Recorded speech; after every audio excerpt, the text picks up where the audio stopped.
আজ একটা অসাধারণ সুন্দর মার্কাটারি খেলা দেখলাম কলকাতা ইডেন গার্ডেন্স। কারণ আজকের ম্যাচটা ছিল কলকাতার কাছে কিন্তু একটা মরণবাচন খেলা। কারণ আজকে যদি তারা না জিততে পারতো প্লে অফে কিন্তু উঠতে পারতো না। সেই জায়গাতে কলকাতা প্রথমে ব্যাট নিয়ে 206 রানের একটা সুন্দর টার্গেট তৈরি করে।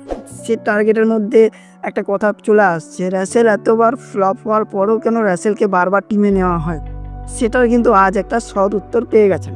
কারণ এই প্লেয়ার এনি টাইম কখন যে ফর্মে ফিরে যাবে এটা কেউ বলতে পারবে না। আজ সেটা অবশ্যই বুঝতে পেরে গেছেন কেন তাকে নেওয়া হয়। 25 বলে 57 রানের একটা অসাধারণ ইনিংস খেলেন এবং কি ম্যান অফ দ্য ম্যাচও হয়েছে রাসেল।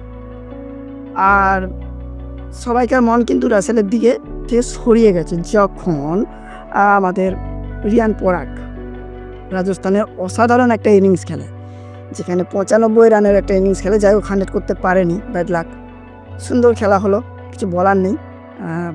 সেই 1 রানের জন্য হেরে গেল। আমার মনে হয় টার্নিং পয়েন্ট যদি ধরা হয় জোফরা আর্চারের রান আউটটা, এই কারণেই রাজস্থান আজ হেরে গেছে। আপনার কি মনে হয় অবশ্যই কমেন্টে জানাবেন।